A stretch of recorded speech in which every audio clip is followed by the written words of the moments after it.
gente! Eu sou a Rayane. Eu sou o Pedro. E aqui é o Bounty, Hanner.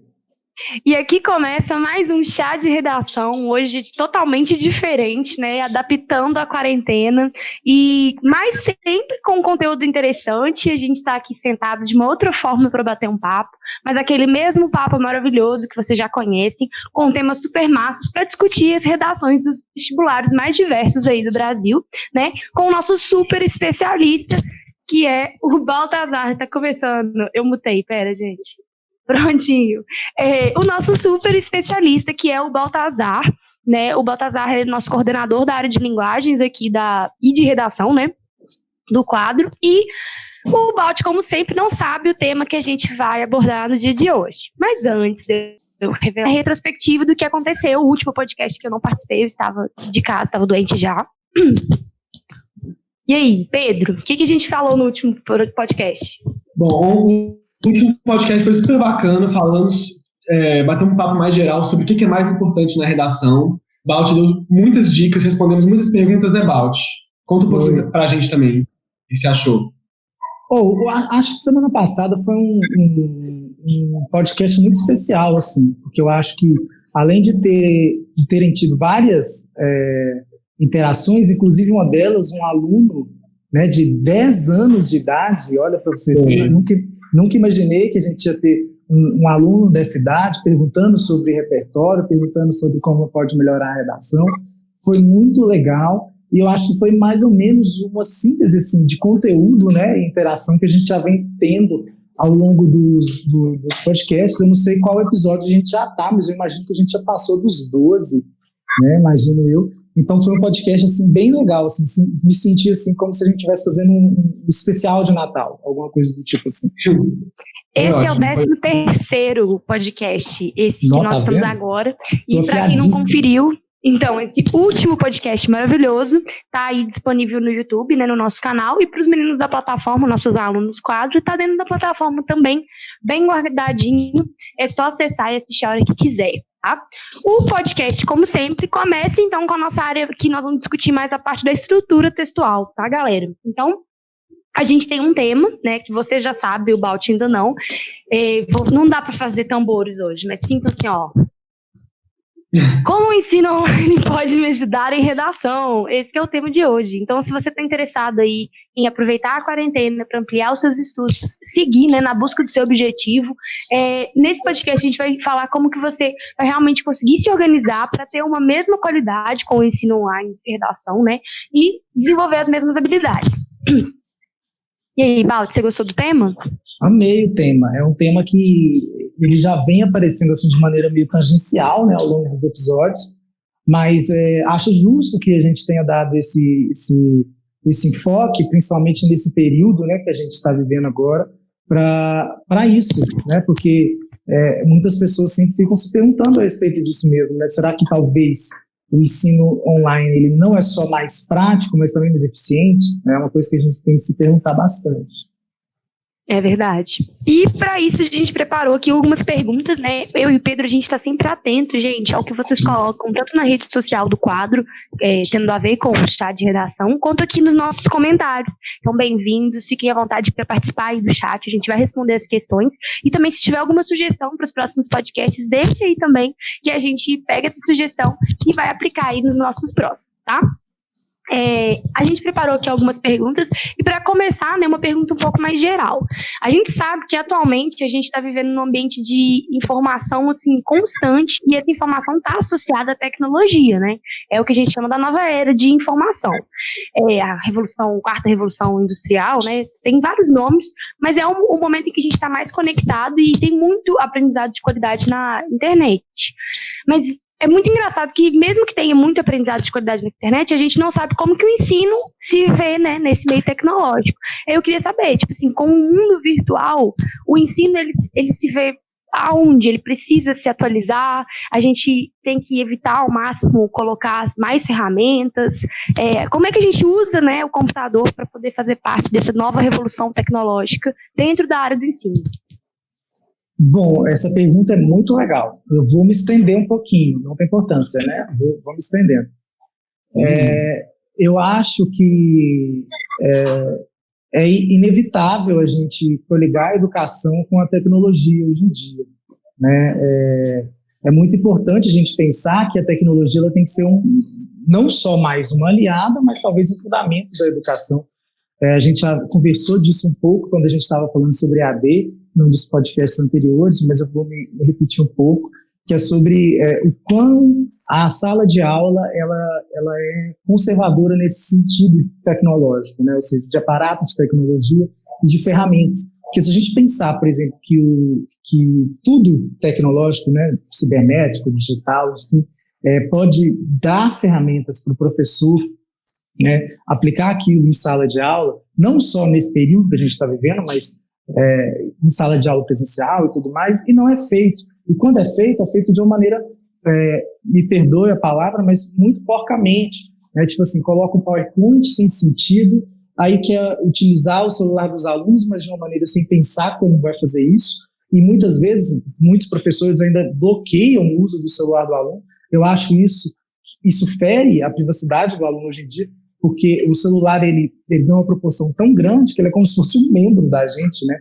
Então a gente está sempre com o celular, e você privar esse uso do celular, você está privando a pesquisa, você está privando, né, uma biblioteca que o aluno tem na mão, um mecanismo de interação muito grande, algo que pode, assim, aprimorar a aula mesmo, e aprimorar qualquer atividade pedagógica do aluno. E é muito triste a gente pensar que talvez essa ênfase na tecnologia precise de um contexto por trás, que é o que a gente está vivendo hoje. A gente está vivendo a quarentena, ou seja, a gente precisa disso. Então a gente só se ligou, né, as escolas só se ligaram para isso a partir do momento que falta a possibilidade de ir presencialmente numa escola, né? E muita gente vem conversado comigo no meu Instagram, né? Muitos professores, muitos amigos vêm conversar comigo porque eles sabem que eu trabalho com EAD, né? E perguntando sobre mecanismos que eles podem utilizar com os alunos deles, não só nas escolas que eles estão dando aula, mas também com os alunos que eles têm, por exemplo, de aula particular, né? Turminhas, salinhas de redação, salinhas de matemática e por aí vai. Então eles vêm sempre me perguntando quais são as ferramentas que eles podem utilizar. Eles desconhecem muitas coisas que para a gente, né, Pedro, Raio, a gente convive, né, há muito tempo, coisas básicas, por exemplo, Google Sala de Aula, Hangouts, formulários do Google, enfim, coisas gratuitas que estão disponíveis aí há muito tempo e que poderiam ser utilizadas de uma maneira muito fenomenal, né? Então, acho que agora, depois dessa situação que a gente está vivendo, eu costumo dizer que parece filme de terror. A gente olha para a janela, a gente vê cenas de filme de terror. A gente vê gente usando máscara, poucas pessoas, né, principalmente à noite, muito escuro, enfim, e sempre aquele medo de encostar, tal. Parece realmente filmes de contaminação, enfim. A gente está vivendo um cenário muito complicado na nossa vida, né? Isso afeta a gente de diversas formas. Então, precisar de um cenário de terror, né, em meio à realidade, para utilizar mecanismos básicos, para mim, parece uma demagogia, né? E eu acho que talvez, se tem uma coisa boa que a gente pode tirar em educação, né, dessa crise que a gente está vivendo, não só financeira, mas emocional, talvez seja aprender a utilizar mais dessas ferramentas tecnológicas que estão ao nosso dispor para a gente aplicar da melhor forma, né, metodologias pedagógicas. Eu acho que talvez é fundamental. E a partir de agora, eu acho que isso vai se tornar cada vez mais constante. Acho que é isso. Baldi, que ótimo. Arrasou demais, porque foi isso, né? A gente está falando de uma necessidade. Legal ser colocado dessa forma, né? A gente precisa se atualizar dentro do ensino. E é uma pena que tenha que chegar nesse extremo mesmo para a gente se tocar disso, né? Bom, Baldi, partindo para a segunda pergunta, então, podemos? Podemos, bora lá. Pensando no ensino de redação, quais são as características dessa disciplina da redação que permitem com que ela tenha facilidade de entrar nesse meio virtual, digital, tecnológico? Quais são os atributos dessa disciplina sua que facilitam essa entrada aí?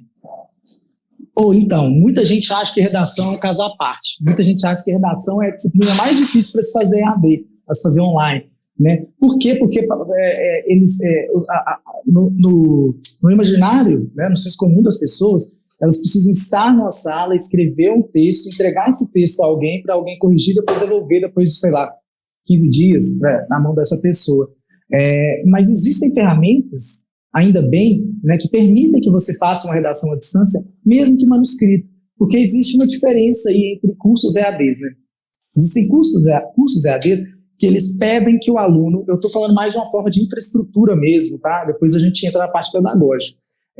Cursos EADs que pedem que o aluno digite a redação no computador, né, sei lá, no Word, esqueci, no Google Docs, enfim, esses documentos do computador.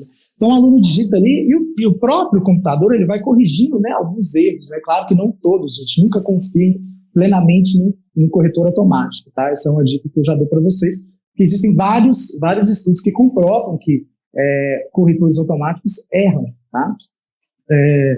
E aí o aluno fica assim, não, então se eu tiver que digitar, eu não vou ter a produtividade que eu necessito. Mas nem todos os cursos EADs pedem que o aluno escreva pelo computador. Nós, por exemplo, a gente sempre pede que o aluno escreva manuscrito, né? Então é importante que o aluno vá, escreva aquilo à mão, tire uma foto, né, e mande essa foto pela plataforma, ou pelo e-mail, enfim, por aí vai. Né? Então aí existe essa possibilidade. Então a redação ela não é diferente, por exemplo, de uma questão dissertativa que você pode fazer com mais facilidade pelo meio digital. Não, você pode escrever, tirar foto, mandar, que essa redação pode ser corrigida. Então acho que é isso, a gente tem que primeiro colocar a redação como qualquer outra disciplina. Mas quando a gente fala, por exemplo, né, de como o ensino online pode ajudar na redação, a gente tem que pensar em outras coisas. Né? A maioria das salinhas presenciais de redação funciona da seguinte maneira. Né? O aluno se desloca até aquela sala, então ele já perde, né, o tempo de deslocamento, não vou nem falar do dinheiro, entra lá e tal, e ele fica lá fazendo uma oficina de redação, ou seja, ele chega lá e fica determinam alguns minutos e tal, e ele fica lá durante 60 minutos, ou até bem mais do que isso, fazendo uma redação, né? E é engraçado a gente pensar por que o aluno precisa sair de casa para ir para o ambiente para puramente escrever uma redação ao lado de pessoas, ou seja, ele consegue simular isso tudo com o mínimo de esforço, né? Então eu acho que você, utilizando primeiro, né, das ferramentas da internet, ferramentas cibernéticas aí, a gente consegue potencializar esse tempo, a gente consegue, em vez do aluno ficar utilizando esse tempo para se deslocar, para sentar lá, para ficar esperando, para conversar com os professores, conversar com os colegas, né, isso tudo demora bastante, ele já poderia ter simulado isso há muito tempo e partido para outra disciplina, né, para efetivar realmente o estudo que o aluno está tendo aí na sua escola. Então é muito importante a gente pensar isso, que o ensino online, ele é, antes de mais nada, essa praticidade, né, essa economia de tempo, de dinheiro, e com redação ela não é diferente. O tempo que você poderia, né, estar fazendo uma simulação dessa presencial, você faria, sei lá, 10 vezes mais rápido, se você estivesse em casa, e pelo menos aí muito mais barato também. Então, eu acho que nesse ponto de vista de infraestrutura, eu vou falar dessa parte primeiro, porque imagino que depois venham outras perguntas a respeito da parte pedagógica, né? Então vou esperar para não atropelar vocês aí. Eu acho que é isso, eu acho que é substituir um pelo outro para trazer mais, para efetivar realmente mais o estudo, sabe? E redação não é diferente, talvez a mensagem principal seja essa. É interessante porque no ensino online de redação, você pode respeitar mais o ritmo do aluno, porque numa salinha todo mundo tem o mesmo tempo para fazer a redação. Tem alunos mais rápidos para escrever e alunos que tomam um pouco mais de tempo. E aí em casa, com o acompanhamento adequado, você pode ter esse tempo respeitado, né? Acho que tem esse ponto importante também. Com certeza, acho que tempo é fundamental, né? E eu lembro que quando eu estava no ensino médio, demorava 15 dias, basicamente, para a gente ter, às vezes, uma redação de volta pelo volume, né? Uma salinha, muitas vezes, por mais que ela tenha um preparo para receber muitos alunos, ela também tem um prazo maior, porque ela tem que atender todos aqueles alunos de forma, né, integral.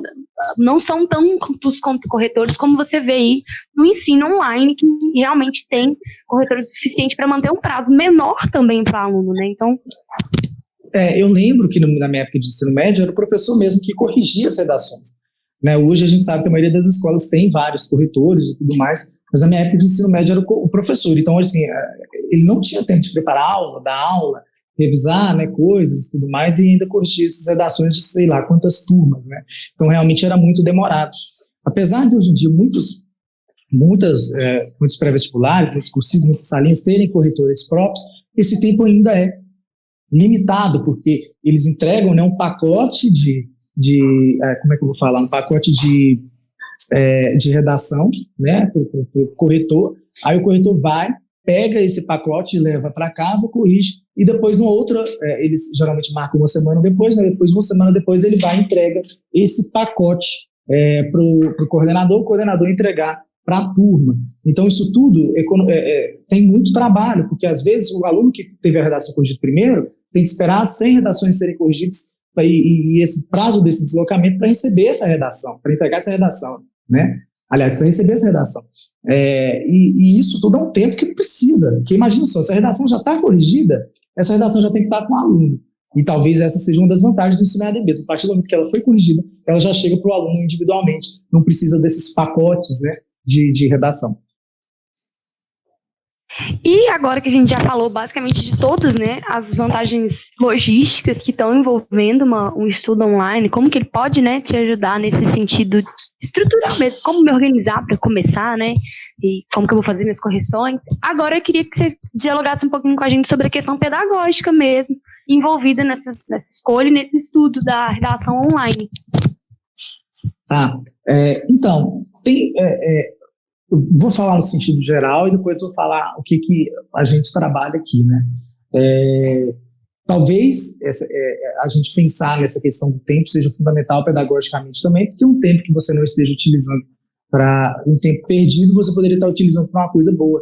Isso te ajuda realmente também no método pedagógico. Agora, é muito importante a gente pensar que os alunos têm diversos níveis de escrita, né? Os alunos têm diversos níveis de aprendizado. Às vezes um aluno está entrando, por exemplo, para aprender uma coisa mais específica, mais técnica, ou um conjunto de várias coisas técnicas, né? E tem aluno, por exemplo, que está entrando, que ele tem uma dificuldade maior, né? Ou seja, ele tem dificuldade de fazer sentenças, de ligar sentenças, tem uma ortografia que é complicada, enfim, tem um domínio de norma padrão muito complicado, então existem esses diferentes níveis de conhecimento na escrita textual. E levando em consideração que a redação é uma disciplina muito difícil, como a gente tem conversado, talvez é importante a gente lembrar disso, ou seja, se você for para uma sala, né, como o Pedro falou, vários alunos têm tempos diferentes de fazer uma redação e vários alunos também têm dificuldades diferentes. Né? Então, você entrando numa sala presencial, você estaria começando, por exemplo, do zero, né? E você estaria perdendo também tempos aí com aulas, com exercícios, com coisas que são práticas que você já tem, que você já tem internalizado, que você já tem conhecimento, que você já manda bem, e não teria motivo nenhum para você estar fazendo tudo de novo, né? Não tem porquê. Eu estava uma vez no estágio, muito tempo atrás, e a professora falou assim, por que o aluno vai escrever no caderno uma coisa que já tem no livro? Ou seja, por que o professor vai tirar desse livro, colocar no quadro para o aluno copiar se o aluno já tem esse livro? Não seria mais adequado você ensinar um aluno a olhar para aquele livro e ele sozinho, em sua autonomia, ele conseguir desenvolver essa linha de raciocínio? Então é muito disso, né? Não tem por que o aluno ficar se arrastando quando ele não tem muita dificuldade, né? E também a gente tem que lembrar que as pessoas que têm muita dificuldade às vezes não acompanham o ritmo de uma turma presencial, por exemplo, porque eles precisam de um carinho, de uma atenção a mais, e quando você migra para o EAD, tanto essa pessoa que tem muita facilidade quanto essa pessoa que tem muita dificuldade, elas vão caminhar juntas no tempo delas, sem uma atrapalhar a outra, talvez uma ajudando a outra, né? E a gente pensar que, por exemplo, o aluno que tem facilidade, ele pode ir naqueles tópicos específicos, né? E aprender aquela determinada demanda dele, tendo mais tempo para praticar a redação, que é o que a gente sempre diz que é o que faz mais a diferença, né? Então, ele foca realmente naquilo que faz mais diferença e evita, né, de ficar perdendo tempo. E o aluno que tem mais dificuldade, ele pode sim começar do zero e utilizar de todas as coisas que a gente tem. Por exemplo, o ensino que a gente trabalha aqui, por exemplo, a gente tem monitoria ilimitada, ou seja, o aluno pode falar todas as dúvidas dele, que terão elas respondidas, né? O aluno pode utilizar do debate de correção de redação, tirando todas as dúvidas específicas daquela correção dele, né? Além de ter, por exemplo, uma redação corrigida em 24 horas. Né? E além disso tudo, ele ainda tem, né? Eu posso ajudar todo mundo que quiser, enfim.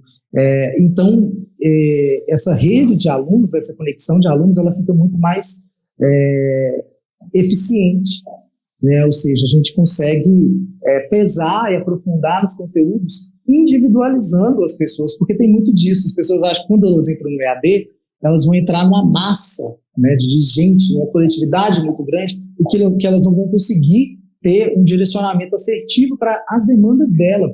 Mas isso não é a verdade, né, porque a gente utiliza dos mecanismos tecnológicos para a gente filtrar isso e conseguir chegar em cada dúvida de cada aluno através dessas coisas que eu falei, monitoria, correção de redação, tutoria pedagógica, eu mesmo lá respondendo as dúvidas dos alunos, professor, aula gravada, aula ao vivo, webinários. Teremos agora, sábado, uma gincana, ainda nem comentei isso com você, Rai, estava conversando com o Bernardo. A gente vai fazer uma gincana agora, sábado, só para te dar esse adendo aí ao vivo. E é isso, tipo assim, vocês têm várias ferramentas que a gente pode utilizar. Talvez o ensino online, gente, ele seja a grande estratégia pedagógica para que você tenha o sucesso que você queira ter, porque eu sou um apaixonado por ensino à distância, eu acho incrível. Antes de trabalhar no quadro, por exemplo, a gente dava aula particular, pegava ônibus, ia, não sei o quê, era aquela dificuldade, sabe? Tentava achar os endereços, não tinha internet para pegar o Google Maps, era uma tragédia. Né? Ia na casa da pessoa, você entrava dentro da casa da pessoa, você se sentia meio incomodado, né? Então hoje com o ensino à distância, a gente dá aula aqui, olha para você ver como é que a gente está em plena quarentena, trazendo conteúdo de qualidade para os alunos, né? Então acho assim que é fundamental e pode ajudar demais. E é aquilo que a gente estava conversando, né? O ensino, ele precisa ser para o aluno. O ensino de qualidade é o ensino que é feito para o aluno. Então, perceber que todas as suas particularidades podem ser olhadas. Isso pode te ajudar a prosseguir com mais rapidez ou até mais qualidade, né? Isso precisa ser olhado, né? Com toda certeza. E lembrando, gente, olha só, que coisa extraordinária. Eu, sábado, estava muito incomodado. Pedro e Raio, eu estava muito incomodado aqui em casa, sabe, olhando para as paredes e pensando nisso tudo, eu fiquei meio fritando. Aí eu falei assim, vou pro computador escrever. Aí eu fui, sentei aqui no computador, peguei uma água, peguei um café, né, e comecei a falar assim, não, eu vou escrever alguma coisa pro LinkedIn, vou escrever alguma coisa pro LinkedIn com meus colegas, meus professores e tudo mais, pra gente trocar ideias sobre isso. Só que quando eu estava escrevendo esse texto pro LinkedIn, eu falei assim, poxa, eu vou escrever, isso aqui dá um e-book. Aí eu fui e escrevi um e-book, assim, uma tarde toda, editei e já coloquei lá na minha página do Instagram, que é sobre produtividade x-quarentena, e fiz um e-book e já mandei para todo mundo que me segue, enfim, tem lá o curso, e as pessoas vieram me falar, Balt, eu não tenho notícia do meu professor há muito tempo, eu estou perdido, eu estou de férias, parece que eu estou de férias, e não tá. Né? Então, esse e-book tem, por exemplo, técnicas de estudo, como você vai fazer para estudar, porque a gente esquece, por exemplo, que vários alunos não têm, por exemplo, um cômodo separado para estudar, vários alunos não têm uma salinha de estudo em casa, às vezes é tudo conjugado, né? Então eu tentei trazer nessas dicas várias estratégias para esse tipo de aluno também, né? Que também estão sendo, que talvez são os alunos que estão sendo esquecidos, né? Então é importante a gente sempre pensar nessas coisas e se não fosse o mecanismo tecnológico, como é que eu ia fazer? Eu ia mandar o e-book por carta? Não tem jeito, até os correios estão atrasando aí as coisas. Não, Balt, sensacional. Inclusive, você já abordou aí minha próxima pergunta, eu ia perguntar justamente sobre planejamento e produtividade. que são dois aspectos super importantes no estudo de redação, que às vezes as pessoas ficam em dúvida. Dá para manter um planejamento e ter uma produtividade mesmo estando à distância? E aí esse e-book aí acho que vai ter todas as respostas, não precisa nem se alongar muito aqui, porque já deu aí todo o mapa do tesouro, né? Com toda certeza. Quem quiser mais completo, tem lá no Balde Educa. Mas dá para manter uma produtividade, sim, é possível, é mais difícil. Né? Existem certas coisas que deixam mais difíceis. A mesma coisa, por exemplo, de emagrecer. Eu vou fazer essa analogia, né? Eu tinha 120 quilos há alguns anos atrás. E eu estava à beira de fazer uma cirurgia bariátrica, hipertenso, diabético, eu tinha 22 anos de idade. E aquilo era muito complicado. Né? Trabalhava, estudava, desde adolescente eu trabalho e estudo, e para emagrecer era muito complicado. E foi realmente muito difícil, foi um obstáculo muito grande assim, na minha vida, mas que eu fui conseguindo, né? Eu fui conseguindo achar técnicas, ou seja, acordava mais cedo, tentava buscar alguns refúgios de alimentação, algumas recompensas que de certa maneira supriam aquela necessidade que eu sentia, né? Que eu realmente era uma pessoa que tinha compulsão, né, alimentar. Ainda sou, a gente não deixa de ser, a gente tem que tratar isso sempre, né? E eu tinha vários obstáculos. Aí eu acho que o que eu quero dizer com isso é você pegar esses obstáculos e falar assim, como eu vou conseguir trabalhar isso a meu favor, né? Como eu vou fazer isso, em vez de ser um obstáculo, isso me alavancar. Então a gente como estudante, vocês alunos, vocês têm que colocar aí uma listinha daquilo que vocês realmente querem, né? Ou seja, qual é o objetivo que vocês querem alcançar. Eu quero ser aprovado em medicina. Beleza, todos os alunos que são aprovados em medicina têm uma média acima de 880 na redação. Né? Se essa é a média, você não pode estar abaixo dela. Você tem que tirar acima disso aí, porque a redação vale 20%. Então, se você quer ser aprovado em medicina, você tem que ter uma ênfase maior em redação. Eu quero passar no vestibular nesse ano. Bom, se você quer passar nesse ano, você sabe que a média para passar em medicina são 2 anos, então você já está um pouco atrasado. Então, a gente tem que aumentar a carga horária e aumentar essa otimização de estudo. Né? Então, como que a gente vai fazer isso? Então, esses combos aí são as respostas, né? Ou seja, como eu vou colocar a minha produtividade? Bom, quais são meus empecilhos? Vamos fazer aqui uma simulação. Vamos supor que vamos colocar o pior cenário. Eu tenho uma casa que está em quarentena e eu tenho 5 pessoas que estão comigo, morando aqui comigo, aqui na minha casa. O meu quarto eu divido com o irmão, o outro quarto dos meus pais e o outro dos primos, né, geralmente tem. Horário de almoço, todo mundo fica perambulando pela casa, todos os horários, enfim. Resumo, a pessoa não tem um tempo, a pessoa não tem um espaço para ela ficar sozinha, o tempo necessário do estudo. Existem algumas práticas, né, que podem ajudar. A primeira delas é tentar dialogar com a pessoa que você divide o quarto, por exemplo, né? Me dê essas 4 horas, ou se não, quanto tempo você pode me dar? E fazer, por exemplo, no tempo que você não estiver sozinho, você escrever, você colocar um fone de ouvido numa música que não te desconcentre e você tentar criar ao máximo naquele ambiente um momento de tranquilidade para você ser capaz de concentrar.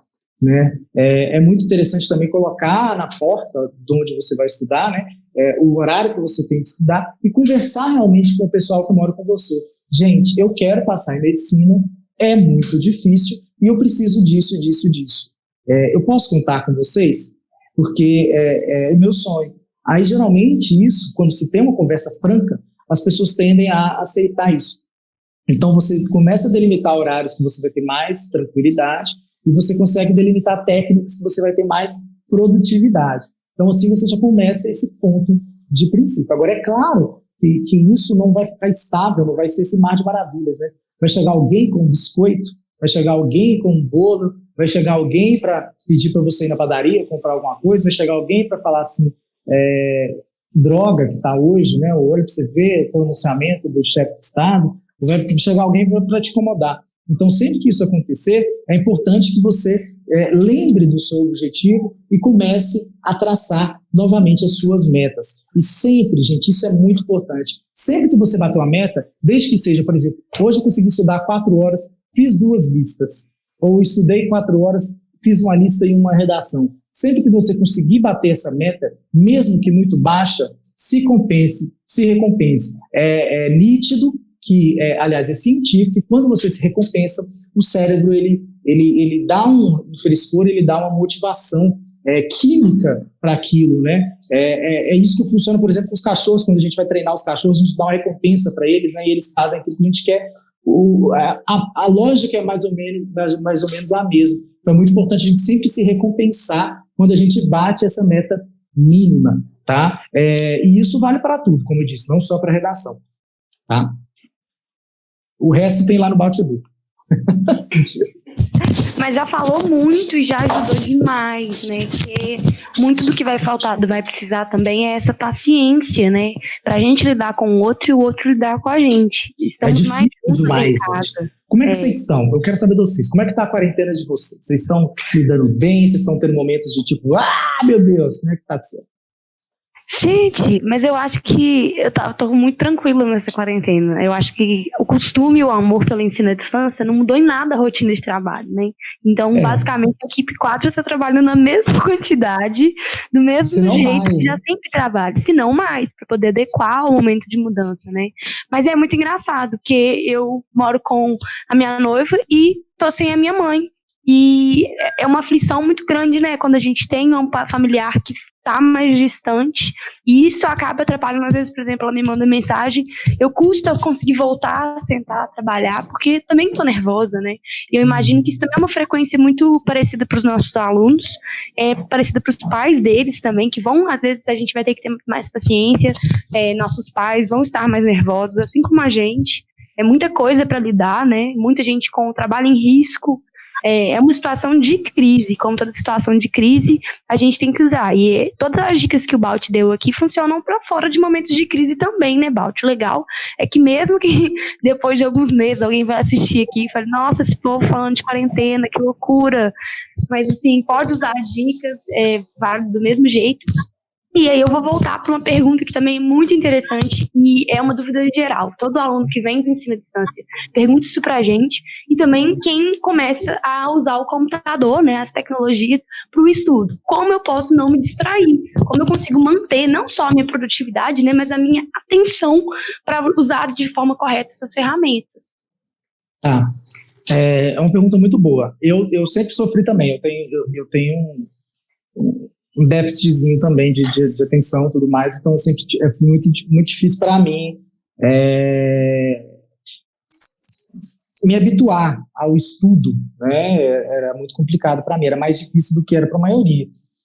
E eu acho que hoje eu conheço uma técnica que me ajuda demais, que é a técnica que a gente já veio falar aqui, que é a técnica Pomodoro, né? A gente deve fragmentar esse estudo, né? Você fragmenta esse estudo, é interessante colocar um cronômetro, né? Você fragmenta, depois você faz lá, sei lá, 50 minutos de aula, beleza. Depois desses 50 minutos de aula, 5 minutos me distraindo, vendo um meme, sabe? Uma coisa que você gosta mesmo, que você se distrai, mas tem que ser 5 minutos também. Aí volta. Quando você faz essa volta, o seu cérebro dá uma lavagem, né? Ele lava e você volta produtivo, como se você tivesse com quase total a carga de como você começou, né?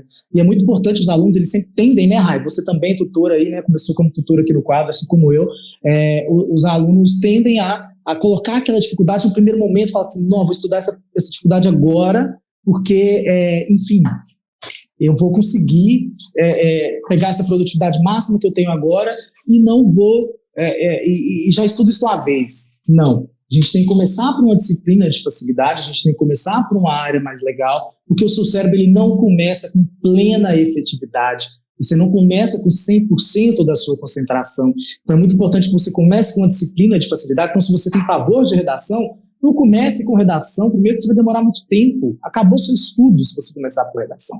Então você começa pela disciplina que você gosta, faz uma lista, acerta, se motiva, fala, nossa, acertei isso aqui, deixa eu ver um meme, vê lá Nazaré Tedesco jogando o povo da escada, depois volta para a redação que você vai estar assim, com uma concentração maravilhosa. E depois da redação a mesma coisa, faça a mesma coisa que você fez. Então, lembrando sempre disso, e aproveitando que você está em casa, se você gosta, por exemplo, se você tem o privilégio de estar com a sua família, eu não tenho, assim como a Rai, né, minha família está muito distante, se você tem o privilégio, termina um estudo, vai direto e conversa com sua avó. Olha que maravilha, gente, meu sonho é ter minha avó para conversar com ela entre o horário de estudo. Fala, vó, como é que você está?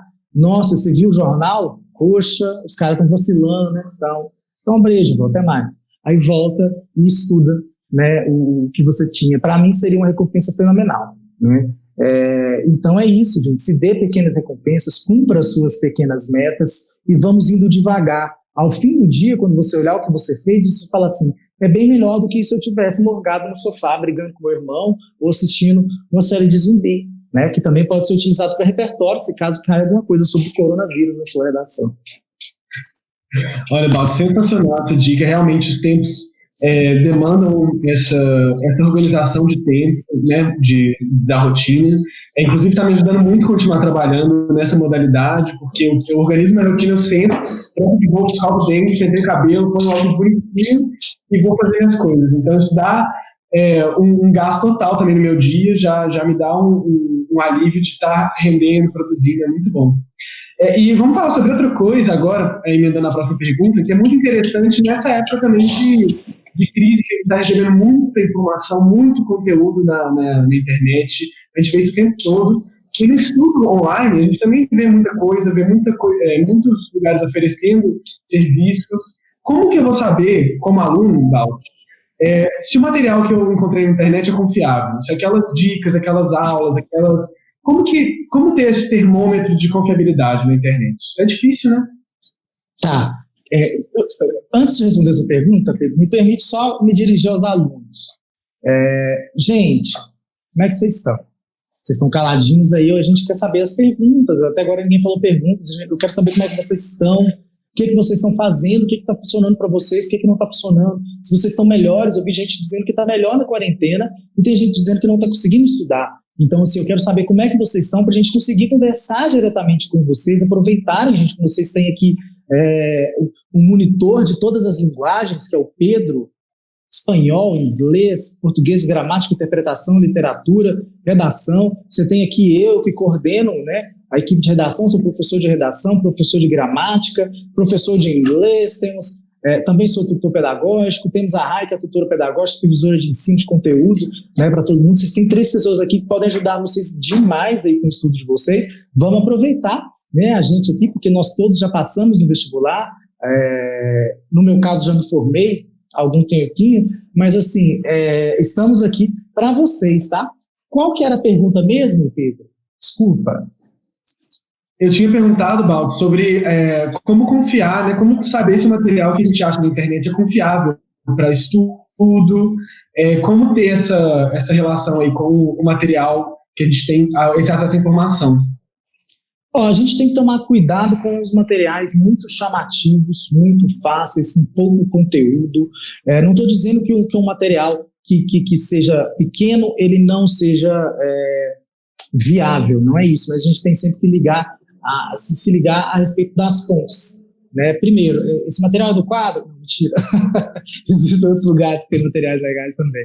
Mas, assim, é importante a gente pensar nesse tipo de coisa, né? Ou seja, você ser crítico a respeito disso, ver a fonte, ver se aquele local que você está utilizando, daquele professor, se ele é realmente reconhecido, ver se você entende. Talvez o principal filtro que o aluno tem que ter, se ele realmente entendeu aquele conteúdo por conta daquela publicação, seja ela qual seja, né? Seja ela qual for. Então é muito importante esse filtro, sempre ver a fonte, ver se é de um lugar legal, de um canal bacana, de uma plataforma que é renomada, se realmente aquele lugar já aprovou muita gente em concursos, né, concorridos, esse tipo de coisa. Realmente usar de filtros, né, ir procurando e ver realmente se tem depoimento de alunos, esse tipo de coisa, porque geralmente aí a gente vai conseguir chegar num lugar legal. Mas lembrando sempre que a aula é o melhor conteúdo, né? A aula é a melhor forma de você aprender uma coisa, porque ali é mais completo, né? Geralmente essas publicações, elas são sínteses de uma explicação, né? Então, essa explicação demandaria mais tempo, né? Mas é possível, sim, você aprender por meio dessas publicações, caso você já tenha bagagem, conteúdo suficiente a respeito daquilo. Mas se você for novato, é muito complicado que se aprenda de uma vez, assim, numa publicação de Instagram, por exemplo. Não, né? Tudo isso precisa de uma aula, precisa de exercício, precisa de pôr em prática, precisa de revisão, se for um conteúdo de dificuldade, tá? Então, sempre fique um pouco ligado com essa questão de conteúdo muito rápido que promete muita coisa. Nada na vida vem fácil, não. Eu amei que a gente teve uma reação dos nossos alunos, né? E a gente recebeu a nossa primeira pergunta do podcast, que é o Julian David, está perguntando, professor, falando sobre produtividade, deve-se primeiro fazer as redações da plataforma ou assistir aulas antes e depois escrevê-las? O que você me aconselha a fazer? Qual que é o nome? Julian? Julian David. Ei, Julian, tudo bom? Ô, Julian, então, eu sempre aconselho a assistir às aulas antes. Tá? Eu não sei qual que é o seu nível com a redação, não sei qual profundo é o seu conhecimento com a produção textual, mas eu sempre digo que é melhor você assistir uma aula, depois ir lá em redações e fazer uma redação, tá? Porque você sempre falta alguma coisa, né? Sempre falta alguma coisinha. E é importante a gente dar mesmo que uma revisada naquele conteúdo para fazer a redação. Agora, existe o horário do tempo que talvez você goste de selecionar, que é apenas para uma oficina de redação.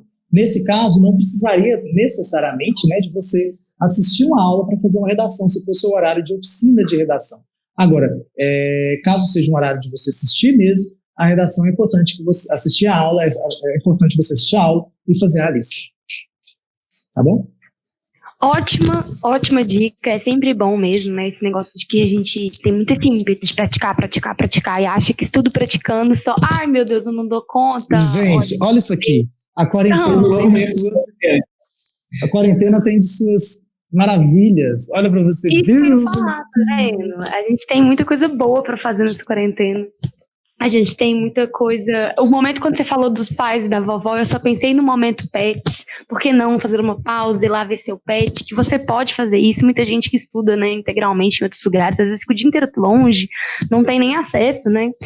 Isso mesmo. Só que, pra gente encerrar, né, essa roda de perguntas, eu queria te perguntar uma dúvida que acaba também atingindo os nossos alunos, né? Porque, eu achei um curso legal, mas como é que eu faço para transformar esse curso numa preparação específica para os vestibulares que eu quero fazer, né?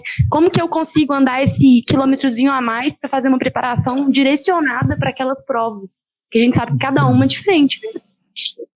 Perfeito. Primeiro você tem que pesquisar para ver se realmente o curso que você está fazendo, ele tem o conhecimento técnico da sua banca, né? Isso é primordial. Igual, por exemplo, um vestibular militar, a redação é totalmente diferente de um vestibular para medicina, né? Se for pensar em Enem e tudo mais. Existem vestibulares regionais, né? Por exemplo, a URGS, que ela é totalmente diferente do que é o Enem, por exemplo. Então, é muito importante você pesquisar para ver se realmente aquela plataforma ela está corrigindo sua redação de uma maneira mais eficaz, se realmente o professor ele vai ter esse conhecimento de banca, de pesquisar edital, se já aprovou, se esse professor já conseguiu aprovar alunos em outros vestibulares, ou melhor, naquele vestibular que você está procurando, né, e ver e conversar mesmo se você vai ter esse direcionamento mais individualizado. Ou seja, se você vai ter essas dicas, se você vai ter essas aulas específicas, se você vai ter uma grade de correção que adeque à sua dissertação, se você vai ter um lugar que realmente já aprovou, né, outras pessoas e tudo mais, naquilo que você quer, né? Isso que eu sempre digo, tipo assim, tem muita coisa barata por aí, né?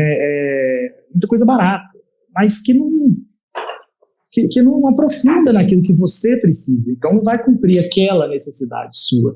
Então é muito importante pensar nessa questão desse investimento, né, que você tem que fazer e procurar realmente qual que é o curso que melhor cabe no seu bolso e que melhor atende a sua expectativa, que é passar no vestibular, seja ele qual for. Então é sempre importante pesquisar para ver se aquele lugar que você está pesquisando já aprovou no vestibular que você quer.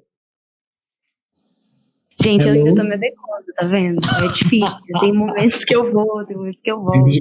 Mas, que bom que essa dica é mara, a gente tem que se preparar para os vestibulares. Pausa, peraí. O melhor foi o João. Ai, você tá mutada.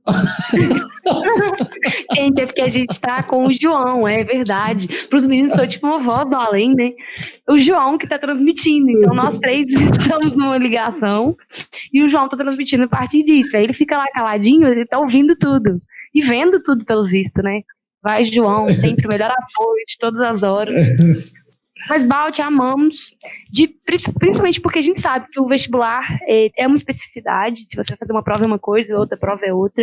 E buscar o curso que melhor te atende nesse sentido é muito importante. E não se deixar levar, tipo assim, né? Tipo, de qualquer jeito aqui, qualquer conteúdo. Vamos pro Bora Discutir agora? Eu acho que Bora! Yay! A gente esgotou esse assunto. E o Bora Discutir vai seguir basicamente a mesma linha, tá? Hoje a gente escolheu um tema super bacana, que é o uso de tecnologias como ferramenta no âmbito da educação. Esse é um tema que eu acho, né, Balt? Me corrija aí se eu estiver errado. Pode ser um tema tanto para uma redação reflexiva, quanto para uma redação que está aí querendo tratar, né, por exemplo, no nível do Enem, uma proposta de intervenção e solucionar o problema. Totalmente. Dependendo do recorte temático, né, que a banca cobrar aí nas propostas e tudo mais, a gente pode perceber sobre essa questão filosófica, né, da quarentena, sobre saúde mental e como esses mecanismos podem ajudar não só na produtividade, mas nisso também, né? Pode ser sim, pode cair também como um tema mais filosófico. Muito, muito legal. Porque quando a gente se prepara para um tema desse tamanho, né, que pode cair de tantas formas, a gente tem que fazer um panorama, então, igual a gente sempre faz, né, aqui, de qual que é o cenário, principalmente dentro do Brasil, dessa situação. Então, aqui a gente já tem o uso da tecnologia e o uso da tecnologia como uma ferramenta no âmbito da educação, né? Que são coisas importantes de dividir. Quando a gente fala de uso da tecnologia, igual a ida ao cinema, a gente tem que dizer quem são essas pessoas que têm acesso a essas tecnologias, né? E como que a gente faz para que isso seja mais democratizado. Porque hoje a gente sabe que, por exemplo, nas escolas, né, voltando para o ambiente presencial, para trabalhar com educação, a gente não tem acesso a computadores em todas as escolas. Tem um levantamento do Tribunal de Contas do Distrito Federal, foi em 2018 que ele terminou, e aí ele fala que o que tem de computador obsoleto é tipo assim, você tem 79% dos computadores com mais de 10 anos de uso e 41% dos outros que, tipo assim, simplesmente não tem como você utilizar porque tem uma baixa conectividade ou estão quase, né, em desuso ou até mesmo estão em manutenção. Então, da escola é difícil conectar na internet e de casa, às vezes, também não é fácil. A gente sabe que grande parte da área rural do Brasil não tem acesso à internet, e mesmo quem tem acesso à internet, muitas vezes não tem certos meios de tecnologia, como, por exemplo, muita gente que tem celular, smartphone, mas não tem computador em casa, né? Isso mesmo. Isso mesmo. Eu acho uma coisa muito importante delimitar isso, como utilizar também essa tecnologia como uma forma de melhorar isso aí, né? A gente tem que pensar que talvez seja isso a ideia. E para isso necessita de uma série de incentivos, né? Da minha parte, eu acredito que talvez a maneira mais justa e fácil seria que esses incentivos viessem, por exemplo,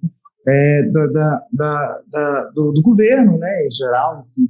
E é muito importante a gente pensar nesse papel da tecnologia, como a gente veio conversando aí, e atrelar isso aí à educação, que é fundamental. A gente pode começar, por exemplo, com uma alusão histórico-cultural, dizendo a respeito de como funcionou, como começou o ensino à distância, por exemplo, no Brasil. Acho que seria fundamental a gente fazer isso, né? E colocar as problemáticas acerca desse tema, né? Ou seja, será, como a Rai falou, será que está todo mundo colocado nesse contexto? Será que não pode melhorar? E quais são as consequências que isso traz? Porque se a gente pensar que o uso de tecnologia é algo que uma pessoa que tem tecnologia, ela está muito à frente de outra pessoa que não tem acesso à tecnologia. Isso aí escancara mais a desigualdade social e abrange ainda mais essa desigualdade social, né? Então é importante a gente pensar muito sobre esses quesitinhos aí, tá bom? É interessante, gente, que eu estava dando uma pesquisada ali um pouco sobre essas teorias, e existe uma teoria americana recente, né, claro, porque está falando de tecnologia, que chama conectivismo.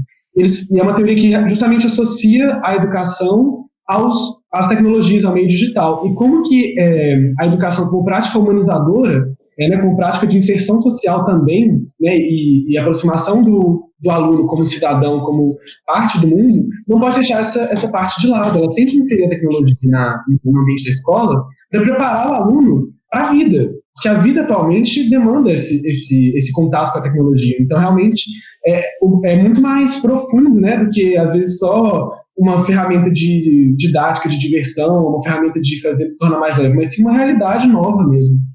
A gente não sabe muito como lidar.